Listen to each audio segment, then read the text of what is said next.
Okay, cool. So this is the From the Archives podcast, and this is episode 2. So we had a break. Episode 1 was P from Lee, and with this episode, I got like a extremely inspirational guy from Southeast London as well, and he's just done bits.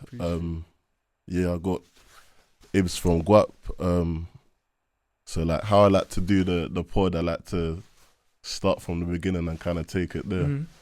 But yeah, so I'm assuming you're from Southeast, so like kind of what area did you grow up in your early years? Yeah, I grew up in between Lewisham and Peckham. So starting out, I was born in Old Kent Road, in and around Peckham. Then when I was in year 2, moved to Lewisham Okay. and done all of school and stuff in Lewisham. But my Okay. dad still lived in Peckham, so Okay. I was in between the two.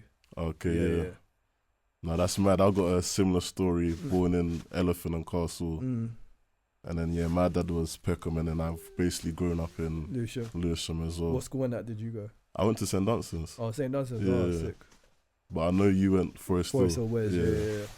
But I went to Fairlawn, so most of the boys from my Fairlawn. school went to Forest Hill. Fairlawn. Yeah, that's in where my- Honor Oak.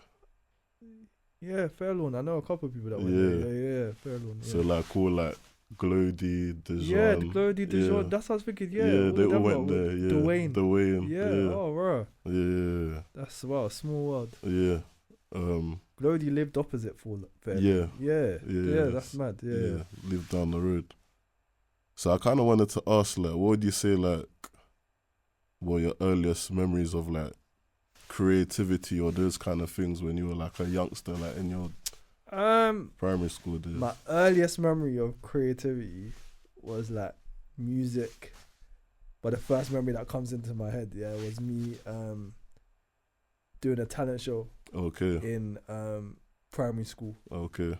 and I done a remix to a song called by an artist called Callaway called I Okay. Wanna Be Rich, Okay. and I came second, but I only came second because the first prize was an art like those art packs with pencils and stuff, Yeah. and the person who won it was drawing. Okay. So, but I remember performing in front of my whole school, Okay.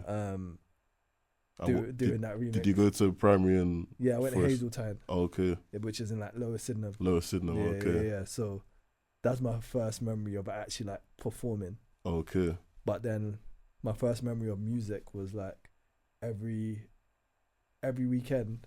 Obviously, my dad used to run his own business, but on Sundays he was at home. Okay. So every Sunday he would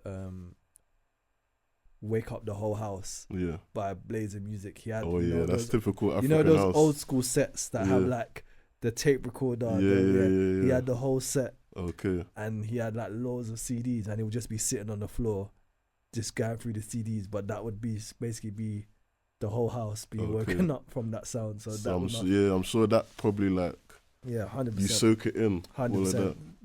That and the car rides, like Okay. a lot of our car rides with my dad were silent, Yeah. but there was always music playing. Music playing. Yeah, so I feel like those are like my earliest memories of like the music being into, man. Yeah. Yeah. Okay. And what would you say? Would you say like, did you have like any idea of like what you wanted to be, or was it just like, would you say you were just in your kind of like more playful state at that time? At what age? I'd say maybe from like around like 7, 8, 9, 10. 7, 8, 9. Nah, I thought 7, 8, 9. I thought I was gonna be like a computer technician Okay. because I was really into computers, and then when things were broken in the house, I was always the one that was gonna fix it. Fix it. Okay. Yeah, so I thought I was gonna be into like computers and stuff. But then from 11, 12, when I knew I could make music, Yeah. that's what I thought I was gonna do. So like from 11 up until 21, 21. Yeah. I thought music was gonna be Music. yeah. I thought. Well, I music, mean, you are still kind of doing it. obviously, I've come anyway, back yeah. now, But that's what from 11. That's Yeah. what I thought I was gonna be. I thought I was gonna be like MC, a MC, Grime MC. Yeah. That's Yes. what I was working towards. No, so obviously, like I was, cause I think you used to like shoot stuff for people. Mm-hmm. I think I was like, obviously, because I was connected to like people like Dejon and like I was seeing that.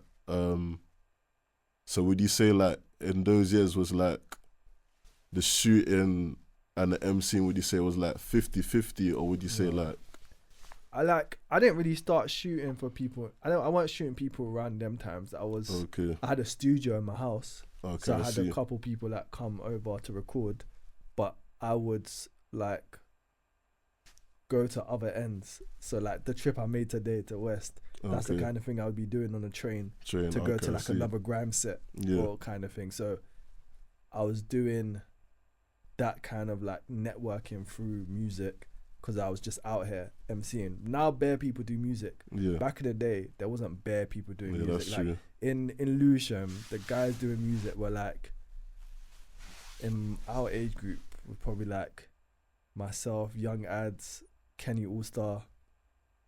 There was a guy called Wides. Like there was the select few, Barthoven. I don't know if you remember MC Tiggs. Like his name's Jordan. I'm trying to remember what his MC name was. But he used to play, so I used to play football for Athenley. Okay. And he used to play for them as well. I'm trying to remember what his MC name was. What was he? Grime? Grime, yeah. Jordan. Because I think he used to do stuff with him Prince as well. Mini? Yeah, that's it. Yeah, Prince Mini. Yeah, DK. Yeah. Yeah, but he was from Peckham. Yeah. Yeah, but I'm saying even in that, like there wasn't bare MCs. Yeah. So, I guess we all kind of knew each other. Yeah. The people, Coda, Tempo. There was only a few. So I think in that time, that's where like the networking and stuff started. With, like actually getting in the scene and stuff. Yeah. Yeah. Now it's funny you talk about like computer stuff, because I see like you're doing a lot of like the inspirational videos and kind of like giving advice, and like I like to watch stuff like Nipsey Hussle's like one of my that's my goat. Yeah. And he was like, I kind of like watched the documentary, and it's funny because he was similar in a way where I think he actually bought a computer when he was like teenage years, broken, and then he refixed it. Yeah. So it's funny how like similar like creatives have that kind of similar story pathway. Yeah, but honestly, Nipsey Hussle, I'm trying to be like a UK version of that. Like in terms of like entrepreneurship, creativity, music, but also having a movement around the music. Yeah. So obviously with my music that I've been putting out, it's backed by the movement Forever Free. Yeah. And that's basically like my brainchild, to be able to share music, share inspiration, actually build a community around the music the same way Nipsey had the marathon. It's exactly. It's something that's bigger than me. Yeah. And I feel like Nipsey basically gave man the template of that. Yeah. Yeah. And it's funny as well, I saw something you said about how like I feel like as like creatives or people trying to get somewhere, we all have this thing where like we think, like when we reach this place of quote unquote success, like we're gonna be done, feel like happy, and it's like. But you said something which resonated with me, because I went through it as well when I was starting off with the music journalism. When I thought, when I get quote unquote my foot in or whatever, it's like I'm gonna be so happy. But I would say I had a thing where I got there and it's like, what now kind of thing. So I was saying that to say like, I think what you're doing now is great, because what I found helped me get out of that is like you kind of need to find something outside of yourself, kind of like to, I guess, even if you're doing it for your family or whatever. So like with the stuff you're doing, what would you say is like the thing you found that you kind of like kept you going in a way? With what I'm doing now? Yeah.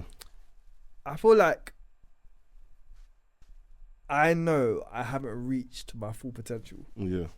And there's a version of me that I'm striving towards. Yeah. And I feel like until I get to that version, that's my force. Like that's the reason I keep going, because I know what that looks like. Like I can feel it. I know it's possible. Yeah. So until I get to that point, I don't think I'm gonna feel fulfilled entirely. Do you know what I'm saying? What feel like I've done what I need to do. Yeah. So even with like my journey in music now, I know like whether it takes one day, whether it takes 1 month, whether it takes 5 years, I know I'm gonna do what I've got in my head for music. Do you know what I'm saying? The same way I knew I was gonna build Guap, even though it wasn't clear to everyone. Yeah. I know it took like, well, it's our 10-year anniversary in a couple of weeks. Like, okay, wicked.